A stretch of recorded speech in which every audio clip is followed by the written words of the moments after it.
Welcome back to the Data Science Hangout, everybody. We are so happy you're here. I am Libby. I'm a community manager here at Posit, helping to foster our vibrant Hangout community, and I'm based in San Antonio, Texas. Posit, if you don't know, builds enterprise solutions and open source tools for people who do data science with R and Python. And in case you didn't know, we are the company formerly known as RStudio. So if you've used RStudio, you've used Posit. I am joined today by the creator of the Hangout and my co-host, Rachel. Rachel, do you want to introduce yourself? Or I'm Rachel. I lead customer marketing at Posit, and I'm based in the Boston area. So if you're in Boston and ever want to catch up or grab coffee, let me know. The Posit office is right in the Seaport. So happy to have y'all joining us here today. The Hangout is our open space to hear what's going on in the world of data across all different industries, get to chat about data science leadership, and connect with other people here who are facing similar things as you. And we get together here every Thursday at the same time, same place. So if you are watching this as a recording on YouTube and you want to join us live in the future, we would love to have you here. And there will be details below to add it to your own calendar. Oh, Livy, you're muted.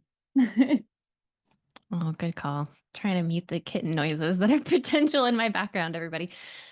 Wanted to say a big thank you to everybody who has made this the friendly and the welcoming space that it is today. We are all really dedicated to keeping it that way. So if you have feedback about your experience here today, good or bad, we would really like to hear from you. There's going to be a survey that pops up in your browser as soon as you leave the Zoom call. Please let us know how you feel there. But you could also reach out to us on LinkedIn, comment on one of our LinkedIn posts. And at the Hangout, we really love hearing from you live here on the call too. This is the point of the call. This is a community discussion. It doesn't happen without everybody asking questions. It doesn't matter your years of experience, your title, your industry, what languages you work in or don't work in. We want to hear from you. We also really encourage you to connect with each other. This is a community spot. So introduce yourself. Where are you? What do you do? What do you do for fun?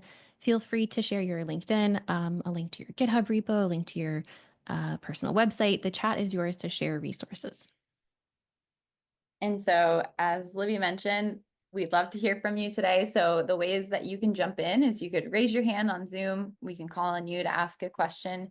You could put questions in the Zoom chat and just put a little asterisk next to it if it's something you want us to read. Maybe you're in a coffee shop or something.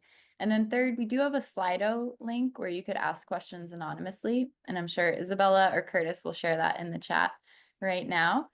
But I'm also going to do a quick shout out that the registration for PositConf 2025 is now open. I don't want to forget to say that. We'll be in Atlanta this year. But with all that, we are so excited to be joined by our co-host today, Joe Cheng, CTO at Posit. And we're also lucky to be joined by a few of the 2024 Shiny Contest winners today, and would love to spotlight them as well during our conversation, as we will inevitably touch on Shiny with Joe today. And I hear we also have a few other Shiny team members here too. So huge Shiny day at the Hangout.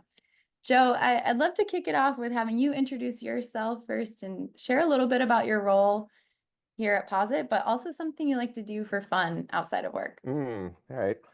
Um, I am the CTO of Posit. I was the first employee back in 2009. Almost my entire time at Posit has been focused on web stuff, especially Shiny. And in the last, I don't know, maybe year, I've been focused on AI, and took all my energy not to roll my eyes when I said that. But it is true. I have been exploring at first the intersection of Shiny and AI, and then it kind of turned into like AI across Posit. What does this crazy technology mean for us? Outside of work, my hobby aspirationally is cycling. It has now been, I'm going to admit to all of you, it's been like a month and a half since my last ride, so I don't know how much longer I can keep saying that's my hobby. But it is the thing that I love to do the most, and it's just been a very busy slash sick few weeks for me here. That definitely still counts as a hobby. So before we jump in, and I'm sure there'll be a lot of AI questions as well, but we mentioned the Shiny contest already, and I think it'd be great to pull in Curtis, who has run this contest for a few years now. Curtis, would you want to jump in and share a little bit about what the shiny contest is? Yeah, absolutely. And then I'm Curtis. I work at Posit on the marketing team and community team. And I'm the one who's always on the walking desk. So I guess my hobby is like long distance hiking. On the point of the shiny contest, I should give credit where it's due. So Joe and Minnie, Chet and I, Rendell, I think many of you also know, did the first shiny contest ages ago, and I've kind of picked up the mantle and then taken it to like tables. And we have a close read prize, which is an extension for Cordo that does storytelling. They have their own contest up and running now. That's completely pretty much separate from Posit. So the community event, when we think about, I'll just kind of talk about my understanding of the philosophy. So when we think about the kind of community events we'd like to support and organize ourselves here, one point that I've seen is that most of Posit are engineers who are making software, open source software. And so open source software benefits a lot as people contribute to the code base. And you could contribute directly by contributing code. You could create supporting packages. You could do bug reports, feature requests. There's all sorts of ways you could contribute. But there's also a user community and a super user community. There are folks who might not be actually contributing to the GitHub repo and directly to code or supporting package, but they have a ton that they could contribute. And there's a ton of ways that they could support the community. And many of them, they make YouTube videos, they make blogs, they contribute in various ways. But we were just kind of thinking, what's a good way that we could kind of plant a flag to kind of call for people to contribute and to kind of show what they do. So, for example, how do you create shiny apps? What shiny apps are you creating? How do you organize your code? How do you implement all these ideas and features into an actual, fully running like shiny app? And we were kind of thinking, is there a way you could do it that it's fully reproducible and people could dive into the code and kind of learn how you approach things? And so that's kind of the philosophy of. These are not. Somebody wrote. Thanks about that. Yeah. So that's kind of what was, we were kind of thinking, like, how can we kind of call on the community to share in a very polite way? So that's kind of what the Shiny contest and a lot of our other contests are doing, where we have a submission deadline that is essentially a forcing function to encourage people to submit and actually get their work done and share by a certain date. We have like a group of reviewers to kind of dive into them and actually, produce a nice little rank order list for us. And so yeah, in 2024, right, we had over 100 submissions. They were both R and Python. Interesting statistic, there's over 20 countries. And that's just looking at the addresses that people asked for their stickers to be sent to. And I just find it so cool that, it's just kind of Joe sort of saying, hey, if you guys would like to share, we'll recognize the most excellent work, but we'll also recognize amazing work. We have a long list of honorable mentions. Everything's done in a reproducible and shareable way. So that people could kind of dive in and learn from each other. And I find it amazing that like the core incentive that's built into this, like, why are people contributing? It does feel like altruism, right? Like basically you're being recognized, and then you get some stickers. And then I think a few people get, Posit Connect Cloud and Shiny Apps.io. So we are just blown away by all the sharing that people do and just really appreciate it. I wanted to call out, there's a few winners that I think are joining with us today. So Maxim had Curb Cut. He was the grand prize winner for this year with David. Evan Brand, I think I see. Umar and Augustine and Angel were both runners up. I think I also see a ton of other names that I recognize as well. So sorry if I'm not calling you out. But then Eric Nance and Marcin Dubel, they're previous winners as well who are here. I think we're going to try to pull them in a bit later. So thank you so much. Awesome. Yeah, we might direct some questions to y'all. Congratulations, everybody. Joe, I have a question for you. We're talking about the Shiny contest. You have seen a lot of Shiny over the years. So what was different about this year's crop of winners? Yeah, absolutely. First, I want to acknowledge this contest doesn't happen without Curtis, for sure. He's the driving force behind making it all go. And then this year's contest would not have happened without Garrick Aidenbury, who's on our call, who not only helped judge, but kind of built all the infrastructure for judging this year. So big lift from him.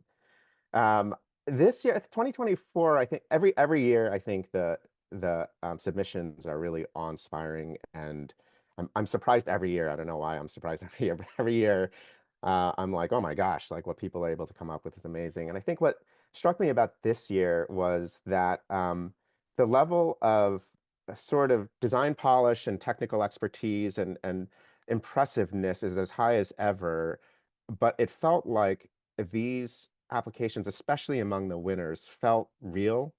Like they didn't feel like somebody just put together a demo or somebody just put together something for the sake of trying out a new technique or a new function or to show off some virtuosity in design or something like that. But they really felt like they were built for a purpose and were used by someone. So our grand prize winner, Curb Cut, was designed to help kind of urban uh, analysis of urban areas and different ways that emissions and sustainability and things like that, and clearly was built with a passion for helping these municipalities figure out different aspects of how they can make their cities more sustainable. Or they're like on the other end of the spectrum, there was a Pomodoro timer that was so polished and so kind of dialed in that clearly somebody had thought about all the kind of use cases. And yeah, just like every one of them, it felt like it either really engaged in someone's hobby in a way that you could feel like, oh, this person like needed to use this. So that's really interesting because we don't grade based on that. We didn't ask for that, and yet it was really cool to see that these are applications that are really probably having an impact for the people who built them. I don't, Gary, can I throw it over to you? Like, did you have any impressions about this year's Yeah, drop? Garrick, would love to have you introduce yourself too. Thank you so much for joining us. Yeah, sure. So hi everyone. My name is Garrick Aiden Bowie. I have been on the Shiny team now for 2.5 years. 2 years, almost exactly 2 years at this point. And it's been great. And I don't know. So I live in just outside of Atlanta, Georgia. Um, and anyway, but yeah, so I had a lot of fun looking at these apps this year. I've been a judge for a couple years now for everything, and I think like especially being on the Shiny team and being kind of in the trenches of GitHub issues and seeing little snippets of apps and of Shiny code that people are writing and often helping them kind of try to debug or figuring out what we did wrong. In those cases, it's just very refreshing to see these well done full apps that do something useful that help people in their daily lives or help them realize a creative idea that they had, and it's very rewarding to have that contact and to be able to to be an engineer on the Shiny team and to see how it's being used in all these creative ways. Absolutely. I put a question into the chat for some of the Shiny contest winners or anybody who's participated, but I would love to hear what advice you might give to somebody who's considering entering the contest in the future. So I'm not going to put anybody on the spot here, but if you wanted to answer that in the thread in the chat, would love to see that too. We had one anonymous question come in already, Joe, and I think it's good to cover up front. What does a CTO do and what does CTO stand for? Nobody knows, honestly. So no, I'm sorry. It really can mean a lot of things, and I think it's different than a lot of other C-suite titles. And I used to make a point to always introduce myself as, "Hi, I'm CTO." That is an honorary title. My job is really more of like a lead developer. But as it has been explained to me, traditionally CTO can mean one of a number of things. First is you start a company, there's two of you, there's a technical person and a non-technical person. The technical person is the CTO. So that's one possibility. And as the company grows, then, whatever. That's not me. This company was started by JJ Allaire, the most technical person I know. So I'm not that kind of CTO. Another kind of CTO is where you have kind of a engineering department and a VP of engineering who's kind of over that, and that VP of engineering kind of manages and makes sure that all the trains run on time and things like that. And then the CTO is kind of like the Department of Architecture, and they're either sitting there pontificating about the future or making architecture decisions that kind of then get projected onto the engineering department. And I don't believe in that kind of CTO. No offense to anyone, but and then the third kind is basically your engineering department is in trouble, and you need someone to come in and make a lot of unpopular changes. So you appoint a CTO. So I'm none of those things, but I do have to admit, especially over the last, I don't know, year and a half, like this AI stuff kind of was not a natural um, technology for us to ingest as a company. And I think like a year ago, we were all like, boo AI, like we're all kind of very skeptical, except for like 3 people in the company who are really excited about it. And I kind of felt like compelled, like I at least have to spend some time checking this out, and then realize like, oh crap, like, no, we are missing something very, very important. And it's not something that like we in the boardroom need to understand. It's like this whole company, we need to build understanding from top to bottom about this technology. It's that important for us. Um, so my job went from I'm helping the Shiny team execute on, the packages that we build and giving talks and things like that, to like, how do I take this whole company of really smart, opinionated people and help us go from a world where like, boo, AI sucks, to, yeah, there's some like really heavy reservations we have about it.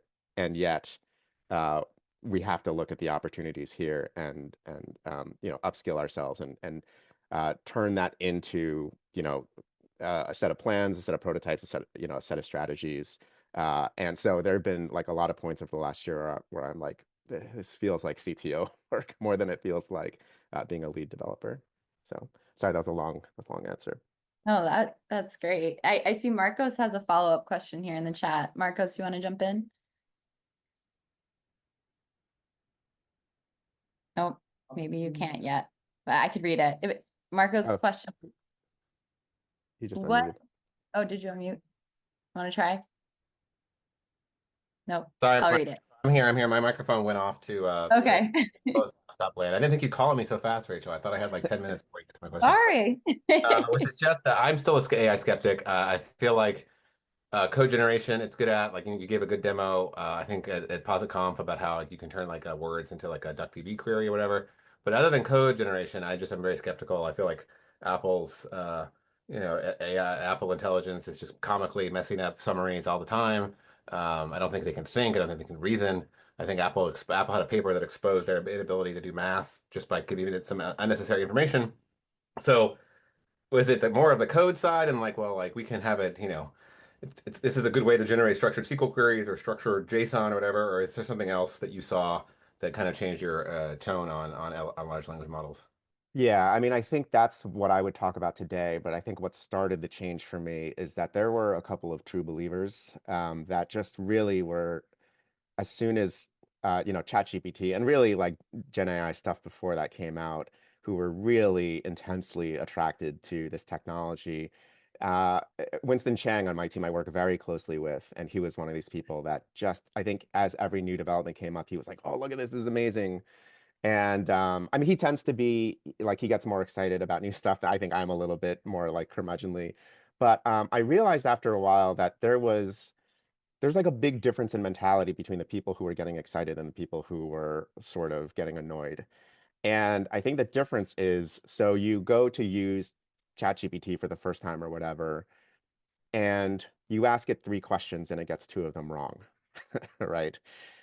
And I think most people are like, oh, this thing is useless. It was wrong. Like, I asked it something and it was wrong. And the people who really got it were the people who were like, oh my gosh, it got one of them right. That's really interesting. What else can it get right?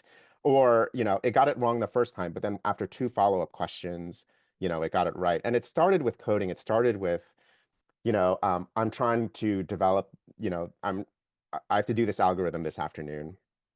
First try, garbage, but 10 minutes later, I got it working. And so he'd be really excited about that, where I would stop at the first mistake. I'd be like, this is nonsense, I'm out. And the more I started to see people around me gradually, like the results that they were getting by like, yeah, it makes mistakes. Keep pushing. And, like knowing that it's going to make mistakes, what can you get out of it is a totally different mentality than like expecting it to be perfect at anything. So I don't think that makes it good enough to be a game-changing, technology, but it made it interesting enough to be like, if you could save, 2 hours coding something up, even if it took you 6 turns in a conversation instead of 1 turn, like you'd be foolish not to take advantage of that. So I want to be clear. I don't at all think that all the kind of breathless hype that's out there, like most of it is nonsense. Certainly anything with AGI, I'm not even interested in following that discussion. Like that's just not an interested, that's like philosophy, and I always hated philosophy. So yes, for me, I think, yeah, what I've been really interested in is the more coding aspects of things. I am really interested in, number one, I think helping our users do what they do more effectively using AI. And I think a year ago it would have taken a lot of imagination to see how we could get there. But it was really the release of Claude 3.5 Sonnet, I think maybe in March last year, that represented like this is a step change in ability to code, where it went from like this is not just wrong, it's annoyingly wrong. Even like the best models were like, this is just irritating. Like it's wrong, and then when I tell it how to fix it, it fixes it, but then breaks something else. I mean, like, even if it saves you time, it's such a frustrating process to go through. Whereas Claude was this sudden step change in it's right so much more often, and it's so much more stable when you ask it to make changes. So a lot of people I think that are complaining like, oh, this thing never helps me write code. It might be like you need to update your priors with like the latest models, especially Claude, which I still feel like is head and shoulders above everything else that I've tried. And then finding that we can sort of find these narrow use cases, like I talked about at PositConf last year, where we like restrict what it's doing to taking your like human intent and translating it to SQL. And I've been doing experiments more recently where it's like take this human intent and translate it to R. And the best models are actually quite good at that, especially if like I'll spill a little bit of a secret. Like one of the things that I'm working on is this chatbot that mostly focuses on doing like dplyr and ggplot type stuff. Um, and like if you think about what you can do with dplyr and ggplot, that's a lot. Like there's all sorts of questions you can do in exploratory data analysis with just those two tools. And those two tools, like Claude is very, very good at writing ggplot and dplyr code. So I think it's like sort of ignoring the fact that there are all these things that AI is terrible at and will be terrible at for, the foreseeable future, and saying like, wait, what are the good parts? Like, and can we sort of create scenarios where people are a little bit shielded from the bad parts, and or at least their expectations are properly set, that like these things this bot is going to be good at, and like if you're asking it to do these other things, you're a little bit more on your own. Yeah, I think I Mm. think I agree with most of that. Sorry, Libby. No, I was just saying thanks. I think I agree with most of that. I mean, I do think that the ability to generate code in SQL benefits from the fact there's not a lot of satirical code out there. I mean, there's not like the equivalent of put glue in your pizza in SQL does not exist, right? So I think that's one reason they're pretty good at generate. I use Copilot. I mean, I've used Copilot to fix some recursive algorithm that I was writing that was terrible, and it made it better. So I definitely see their utility. I think you are embracing the good and running with it, and I am like, yeah, there's this good part, but most of it is kind of overhyped, and they still can't pay the bills. So I'm still I remain skeptical, but I think I appreciate what you're saying about there is some utility there, and so let's focus on that and what can we get out of it rather than the other 70% hype train stuff. So I think Yeah. that's fair. Yeah. And I just want to acknowledge like a lot of people have objections to AI on the grounds of like copyright infringement or environmental impact, or like what does this mean for the future of the human race? Like those are all totally valid complaints, and I will not attempt to argue against them. Like those are absolutely things that we should all be wrestling with. And none of the things that none of the prototypes I've been working with speak at all to those concerns. So like if anybody here has like a moral objection to AI, I absolutely will not argue against that. But this sort of like, can it be useful? I think that question needs to be answered with a lens of like, you need to get over being offended when this thing is wrong, you know, like take into account when it's wrong and take into account like it can't be trusted for these things. But if you allow that to stop your exploration, then you're missing out on a lot of good things that the models can do. Awesome. Thanks, Joe. And I think I saw Mike's hand go up a little bit. Mike, did you have any follow-ups? I kind of did, but we've gone off in a different direction, so it's fine. All right. Well, feel free to bring us back if you would like to. Thank you, Marcus, as well for like amazing question. I see a question from Arsenis in the chat. Arsenis, are you available to ask? Oh, sure. Hi, thank you, Livy, and thank you so much for joining us, Joe. My question is one that comes a little bit out of frustration as well, so I don't know how useful this would be, but it's around this thing about AI that, you know, we were just discussing. One of the challenges that I see around it is not the technology itself. Actually, you said something just a moment ago. It does a lot of things terribly. I disagree. I think it does everything that it's meant to do the way it's supposed to do it. It's a probabilistic model. What I think the issue is people's understanding of probabilistic models and what they can and cannot do.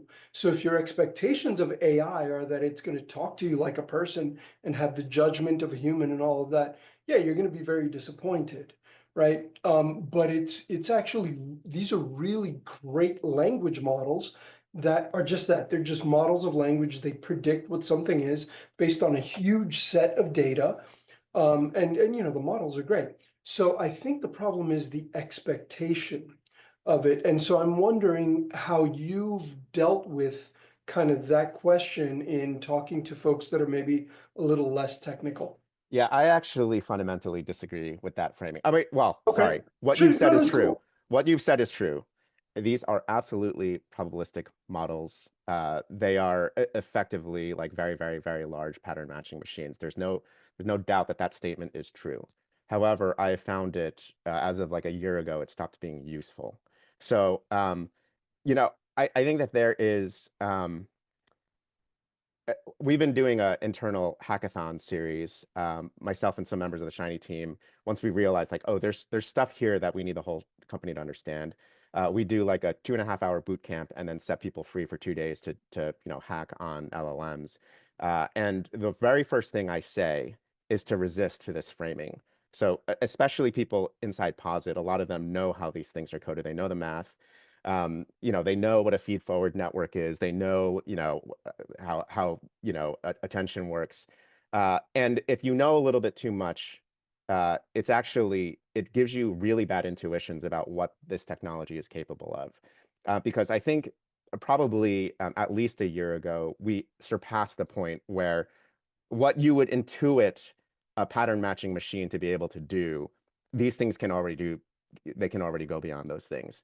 So I think I encourage people like, understand that that's true, but when you are wondering, I wonder if a model can do this, don't let that intuition stop you from trying things. So like, it is helpful to say, you know, think of it as like, really lean into being empirical about this. Don't think about like, my mental model for what you know, Markov chain scaled up can do is this. So I'm not even going to try asking it this kind of question.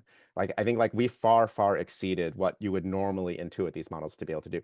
And I think the way you can see that is that every generation of new foundation model that's come out, there's been some gotcha question that has been like, oh man, it does these amazing things. And then this simple question completely fools it.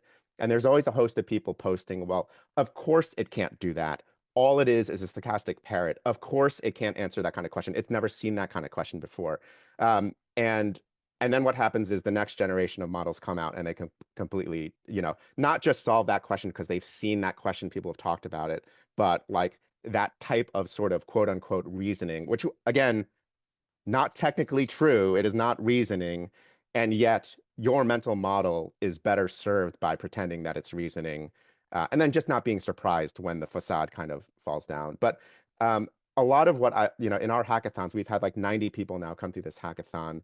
A lot of what we've encouraged people to do is to just sort of don't say no for the model. Like, let the model try, and you might be surprised what happens. And every once in a while, you're surprised. You think that it should be able to do something and it can't, because in the end, it is just a pattern matching engine. But I really encourage you not to go into it, putting those limits on the model. You're going to miss out on a lot of things that it can do amazingly. Joe, we've talked about hackathons the past few weeks here at the Hangout, and I was wondering if you could tell us a little bit about how you structured that hackathon for anybody who's trying to do something similar at their organization. Yeah, absolutely. So let me tell you about the format first. So basically, we let anyone in the company sign up, whether they're, at whatever role they are in the company, any department, any level of seniority, whether they can code or not. And we start with a 2.5-hour boot camp where we introduce ourselves, and then in a group of 8 to 10 people. I think 8 is about the optimal size for me. We basically give them everything they need in 2 hours to be able to start hacking on LLMs, and not just like using LLMs through ChatGPT or Copilot, but I believe that a lot of the interesting stuff that these LLMs can do, they only arise when you program against them. They only arise when you use LLM APIs. And I felt so strongly about this that I strong-armed Hadley into creating the Elmer package with me so that our users can do this. So in 2 to 2.5 hours, I sort of go through everything that I feel like you need to know to get started hacking on these things, including, like, shift your mindset from thinking of this as a stochastic parrot to think of it as a reasoning, human being, even though it's not. And then, I can share the slides. I'll share the slides in the chat after I answer this. And then we give them a 2-day period where we ask them to spend 4 hours minimum doing some kind of exploration with AI. And then we come back and have an 1.5-hour sort of show and tell where everybody gets 5 to 10 minutes to show what they've done. Now, I'll say that the most valuable part of this by far is just creating the space for people to have the freedom to explore. I think, Posit, we're like a fully remote company. Everybody's very conscientious. So the idea of like, let me put my normal responsibilities to the side for a little bit, even for 4 hours over a 2-day period, and just start hacking. That is a really difficult thing for people to do without feeling really guilty, even if it's something that everybody acknowledges is an important thing. So I think one of the reasons I've been told this effort has been really successful is I have the CTO title, so it can feel a little bit like this is official, like you're officially being asked by, one of the executives to dedicate this time and really spend it to learn this one particular thing. But I turned that around. Rachel, you participated. Actually, Eric, Karan, Gary, a number of people on this call have participated in the hackathon. And I'd just be curious about your thoughts on the format. Yeah, I loved it because I think sometimes we don't take enough time to step back and learn something new. Like we're just doing our regular jobs every week, and you get so caught up in that. So it was really nice to like take a step back and think about what's a problem that I've been wanting to solve and I haven't given it enough time. And I'll even share like one quick example, like right away, was with the Hangout chats. Like Libby and I always see all these great resources, but the chat is such an amazing conversation that's happening. It's hard for us to go and pull out those helpful links. And one quick way we used it right away is to say, like, what were all the resources shared in the chat? So now that we could share them all with you on LinkedIn as well. So that's one quick example. I got a chance to do it, and for me personally, I did see some thing on the chat when people are talking about prompting. The way I like to look at working with LLMs is like training a pet on how you like the pet already knows like a few things, like its biological needs and stuff like that. But then how do you actually make it follow directions, right? So how well you train it or how well you do the prompting actually affects a lot on how you want to do it. And the way I actually have found it has worked really well is the answers I'm looking for is something I should already know what I'm expecting. If it's something that's like super unknown, then it's going to be really hard to validate that. So if there's something I know what I'm expecting, I can build some validation on top of it. It becomes really easy to like go back and change the prompting to make sure I can tune it to get what I expect. So that is, for those things, I have seen it works really well. That's a really good point. I was also in one of the hackathon groups, and I think for me, one of the core things that I really enjoyed about it was just Joe. Joe has articulated this mentality of questioning your own mental models and using experimentation as a way to find out how LLMs work and the ways in which they work the best, and just really kind of approaching it with a curious mind and also just trying it out and seeing what happens. I enjoyed the format so much that as soon as I heard that Joe was going to be leading a workshop at PositConf, I offered to join in with him. So I'm really excited that this year at PositConf, we're going to be hosting a workshop that is basically distilling the experiences that we had from the hackathon into a one-day workshop on programming with LLMs. And there's a lot of really cool tools that we've been working on. Joe mentioned Elmer that Hadley's been working on. And also on the Python side, we have a similar package called Chatless. There's a lot of cool things in Shiny that we've been adding to work with LLMs. And they're all going to be wrapped up in this one-day workshop. Yeah, that's right. I'm going to share a link to more information on the workshops in the chat too. Okay, I see questions are going a few directions, a lot on AI and then a lot going back to Shiny. So why don't we ask one more AI one and then we'll jump back to Shiny too. Travis, I think you had asked a question about resources a little bit earlier. Do you want to jump in? Oh, sure. Thanks. Yeah, I think you answered a lot of these questions probably, Joe. It sounds a little bit like learning by experience, finding the useful things. Like I've stopped pretending I'm smarter than Claude, for example, and I use it all the time. But it did sound like you mentioned a more holistic learning process for the organization. You said, we need to embrace at least knowing about AI from the top all the way through the org. Like, what does that look like for you all? And are there resources that are good to that end? So like people that may not be even directly programming and reaping the direct benefits of Claude, are there other things that it helps to communicate to the team? Yeah, so the link that I shared in the chat are my slides for the kickoff, and this so far really is the way we are trying to spread this information. Like I don't think this is the complete set of things that you need to know, but it is. I think it gives people enough of a kickstart that that it's kind of downhill from there. I think once people start using these models in anger, they really like the rest comes relatively easily. That being said, one conclusion that I've come to about our hackathon format and this set of slides is that they're very effective for people who know how to code, and they're okay for people who are not coders. I feel like it's maybe a little bit interesting, but it's like a lot of time is spent on things that are not going to be relevant to you if you're never going to write a line of code. So for the big chunk of the company that there's no coding in their lives at all, I think that's like a to-do for us. Like, how do we come up with a hackathon format that really makes the maximum amount of sense? I think Rachel happened to do a hackathon project that involved no coding and was spectacularly successful at that. I think that was maybe not an outlier, but like definitely more towards like the 75th percentile of how people have done if they have no coding background in our hackathons. So that is definitely a to-do for us in this sort of winter spring season to figure out like how do we get people who have no coding knowledge to come in and really like use these off-the-shelf tools more effectively or to build mental models differently.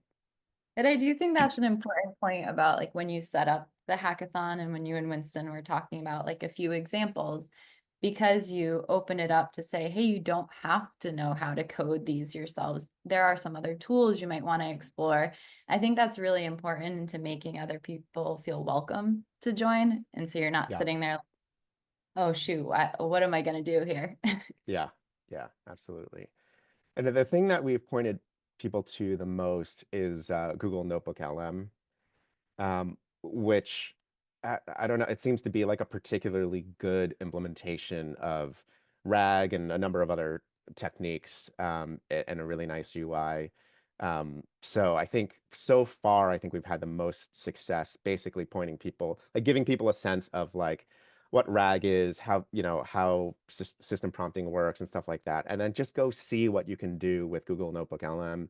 With Google Notebook LM, it's so easy to bring in anything from your Google Drive, YouTube videos, and at least in our company, we're so we use so much Google stuff that everybody has relevant information in Google Drive that they could do some interesting experiments with. So I don't know what that looks like if you're a Microsoft shop or but surely there must be something similar in like Office 365 or something. Yeah, Joe, actually, I will say Notebook LM, that was my thing that put me over the edge from AI skeptic into, wow, this is actually useful. Now I get it type of thing after being grumpy for several years about it and being like a curmudgeon. Being able to just add a bunch of sources and have it be so user friendly with a good user experience is amazing. So if you're out there and you're skeptical like I was, maybe go explore Notebook. I would love to talk with you about it too.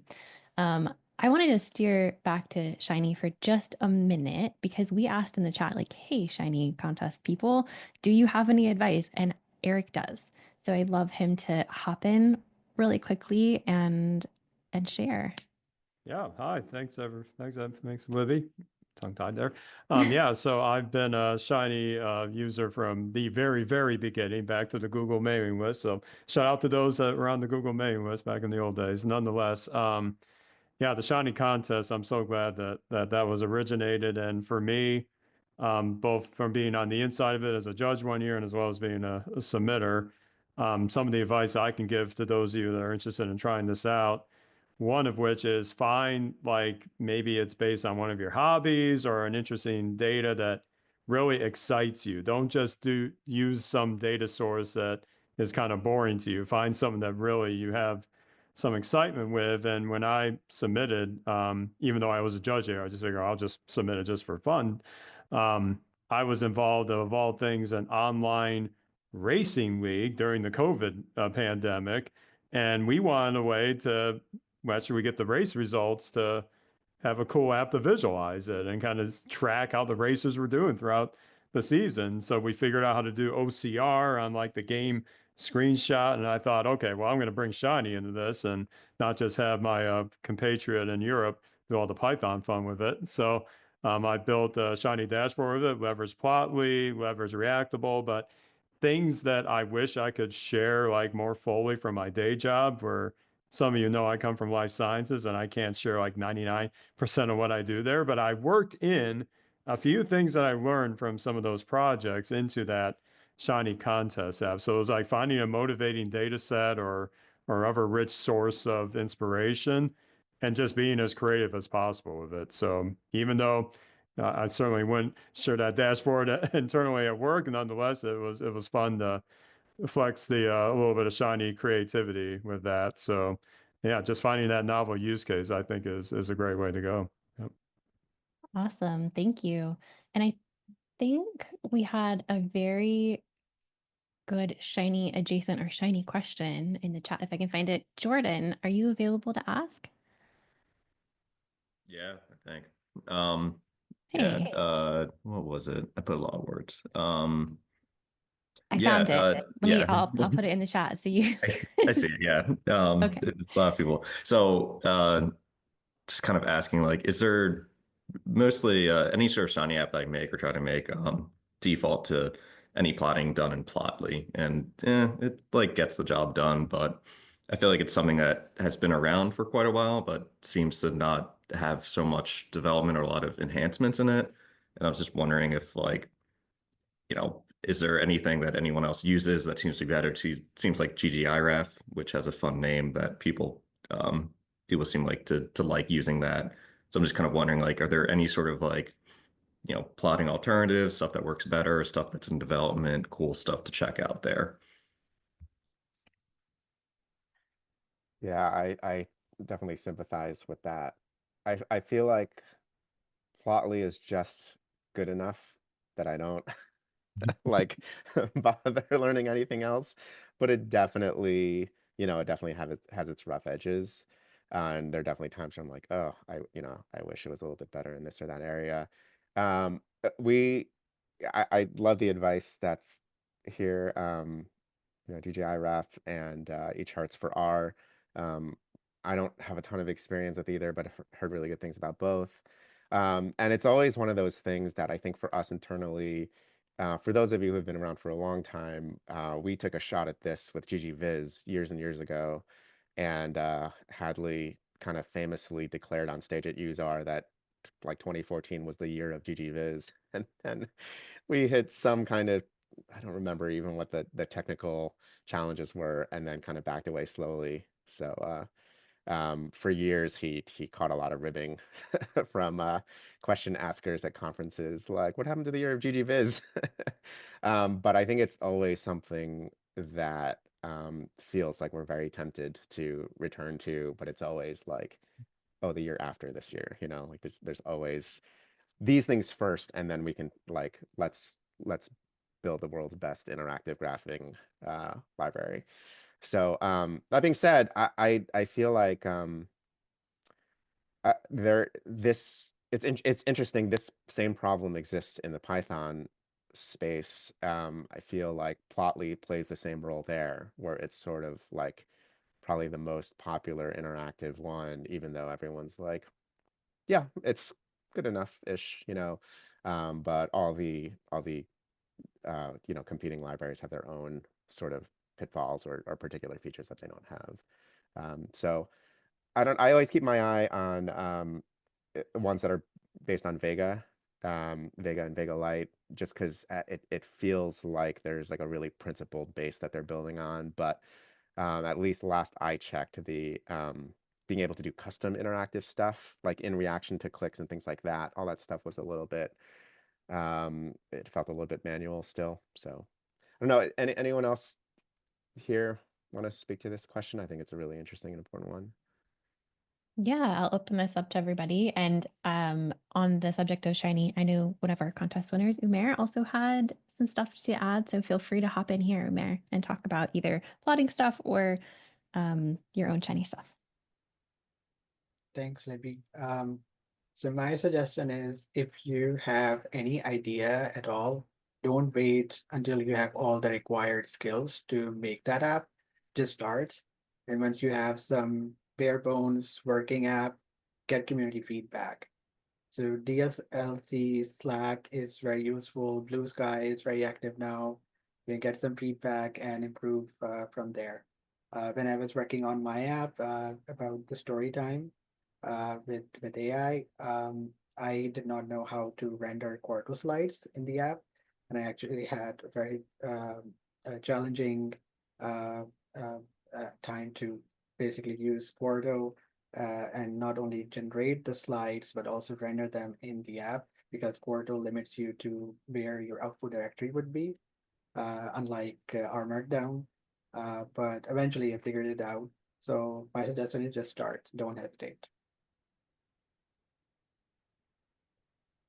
Thank you so Yeah. much, Umair. I love that advice. Joe, do you I was going to have say, anything to definitely add? check out Umair's app. It is a beautiful piece of work. I mean, it is such a simple user interface, but it's just I don't like the whole thing. Just felt like a lovely little nugget of Shiny plus LLMs plus like the idea to use a Quarto slide deck to render the story output. I thought was like a really inspired choice because you get these sort of really nice transitions and this really nice formatting. So I really appreciated that app. I thought it was super cool. I love it. Umair, did any of the Did you get any feedback from the community that you were able to implement into your app as you were making it? Yeah, I think several points. While developing the app, the first thing was how to render slides. And so when I was working through that, I had it working locally, but not on the deployed app. So then on the Slack, I asked about people trying out the app, and there were several people that actually helped testing the app. And on that point, I also want to add, I recently started this project called Shiny Meetings, and I posted about that on Blue Sky as well, where the goal is to do Tidy Tuesday type projects every 15 days, where you could collaboratively work on an app, on the UI part and server part, and I think there's a lot of opportunity to practice there. Awesome. Thank you. That sounds amazing. Go find Umair on Blue Sky. Do you want to put your Blue Sky in the chat one more time so everybody can find Sure. you? Yes.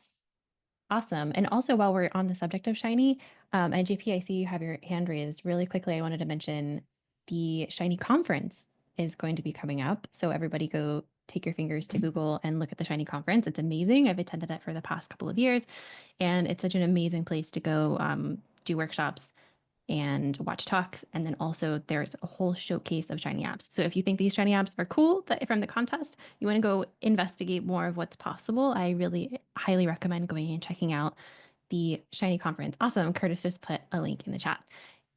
JP, what have you got for us? Hi, thanks so much for the opportunity to talk here. You may have talked about it. I joined a little late, but I do have like well, I love the Shiny bot or the Shiny assistant. Like it is my best friend. It is my God, basically. I pray to the God of the Shiny assistant. And on that topic, I was wondering if there's any motions to build it. I noticed that basically if you refresh, then you lose all of your conversation and you have to start over. And sometimes when I reload, it reloads where I was, and sometimes it reloads when I was a month ago. And so yeah, I was wondering if it's first, if it's gonna continue to be free. Second, if it's gonna have some sort of like agency, like, oh, I want this to have, Plotly libraries much more like here, or I want to upload my code there so that it knows my style, or, because I think that R is really, really poorly understood by like Claude or GG or OpenAI models and stuff, but it's magical with the Shiny assistant. So great job, first of all. It's fantastic. I love it. But also like I want more. So yeah. It's funny you say that. The Shiny assistant, like almost all the intelligence is just Claude. There's very little custom that we know that there are a few common mistakes that it makes the Shiny that we instructed not to, but other than that, it's mostly just Claude doing what it knows about Shiny. But I'm glad you're finding it useful. For the sort of hitting reload and having it start over, that is intentional. We assume that if you hit reload, it's because you want to start over.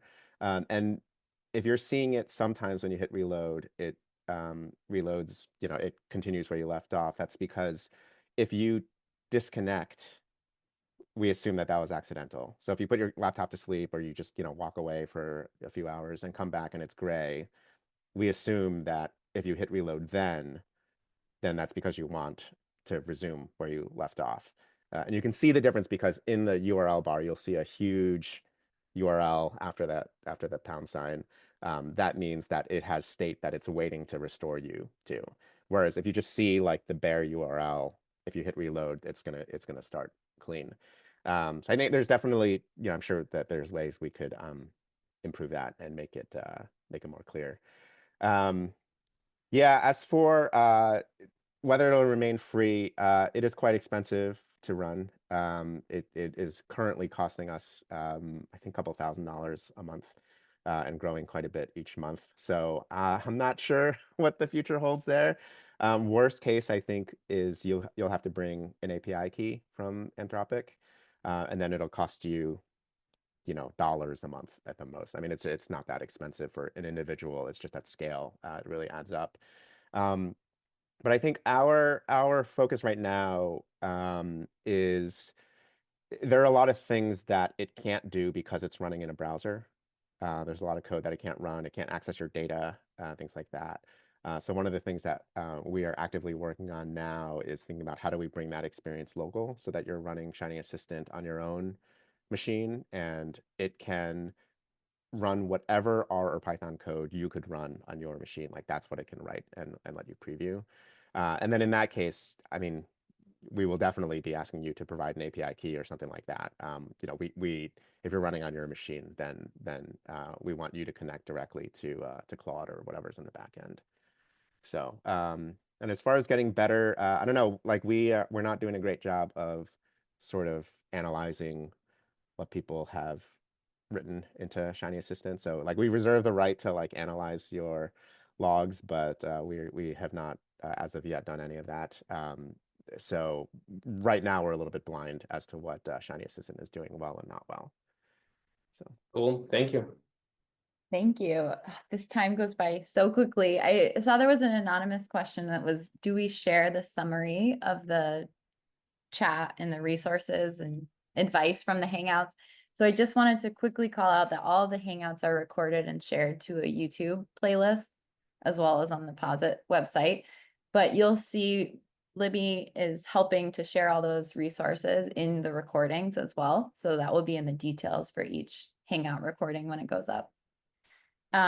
Jay, I see you have your hand raised. You want to jump in here? Sure. Yeah, I have a 10-minute question for 2 minutes. So we'll see how far we get. Okay. So for background, my team has historically been doing data science, but we've gone very heavily into Gen AI sort of workflow development. So I'm a big believer and user of this technology. And I've been using Posit products for a long time. I remember when Posit Connect first came out. So I see how this product fits in the enterprise, and I'm seeing this new capability emerge. And so my question to you, Joe, is how are you guys positioning yourself as part of the Gen AI stack? It's different than Shiny. It's a completely different ecosystem, set of users, but you guys have something here that other people don't. You're in enterprises. Yep. You have the ability to host Python apps. You have so many things going for you. How are you trying to take advantage of this? Because I don't want to hire a cloud engineer to build something in AWS. I don't want to try to shove all this stuff into this Microsoft ecosystem. How are you guys positioning this? Yeah, absolutely. So I think of us as we want to be at the sort of AI integration layer. So we don't want to develop foundation models, and we don't even really want to be in the model hosting business. Each of the cloud providers has a very strong solution with Bedrock, Vertex, and the Azure AI. We can't compete with that even in terms of like getting it past IT. Like they want the models to run there. So what we want to do is take this raw capability of an LLM endpoint and empower people to build custom front ends, custom workflows that take advantage of those LLMs. And I think right now a lot of people who don't really get hands-on with the technology think of an LLM as like, I want ChatGPT in the enterprise.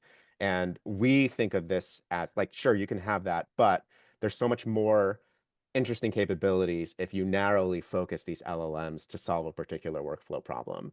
So the one that I demonstrated last year was, having a sidebar in your Shiny app that lets you ask data questions.